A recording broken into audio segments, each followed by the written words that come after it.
Paul Mescal was intimidated to meet Denzel Washington for the first time, so he took his cold feet and fled. The Gladiator II co-stars appeared on the Graham Norton show together Friday, on which they revealed the awkward details of their initial encounter. The first day that I was actually working with Denzel, he was up in the box, and I was rolling around fighting some monkeys or something, Mescal recalled. At the end of the day, I was like, I must go up and introduce myself to Denzel. Paul Mescal was intimidated to meet Denzel Washington for the first time, so he took his cold feet and fled. The Gladiator II co-stars appeared on the Graham Norton show together Friday, on which they revealed the awkward details of their initial encounter. The first day that I was actually working with Denzel, he was up in the box, and I was rolling around fighting some monkeys or something, Mescal recalled. At the end of the day, I was like, I must go up and introduce myself to Denzel. The two actors ultimately crossed paths the next day. The second day, I waited at the bottom of the stairs, and I was like, just gotta stay put, Mescal said. And Denzel walks down, and it was like, oh God, here we go.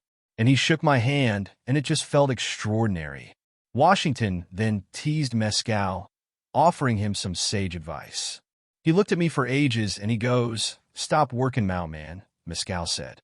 Elsewhere in the interview, Washington sang the praises of his young co-star. Let me say this.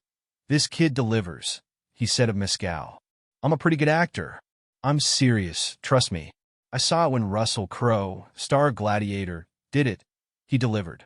This kid delivered.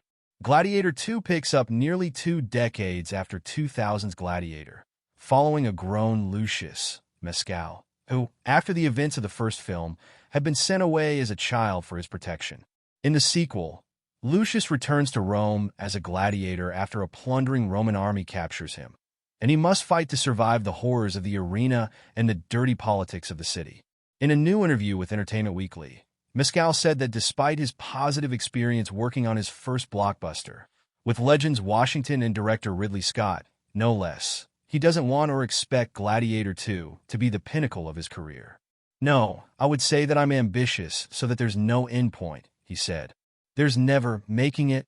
It's not like I've made Gladiator II, and I'm like, okay, put up the feet, chill out. I have so much more that I want to do. As long as people will continue to have me, I'm sure that ceiling will just keep moving to different places in the house. Washington also teased his character in the Sword and Sandals epic to EW. All he had to do was sit there and know that he's the best in the world at everything. And he thinks that, and that's fun, Washington said of his wealthy, ruthless arms dealer and gladiator wrangler Macrinus. He really didn't have to do any heavy lifting. The boys are down there fighting, being chased by rhinos. I'm just sitting up in this tent, twirling my goblet. That's fun. Even though his character isn't as physically imposing as Mescal's, nor was he required to work out as much, apparently. Washington noted that he had to train for the part in a different way. I didn't have a whole lot of fight training, but I had to learn to hold my goblet and lift my skirt when stepping over things, he told the EW. I had to learn to walk around with a dress on. I had to learn how to walk with sandals on. I tripped a couple of times in the beginning, but I became one with my peers,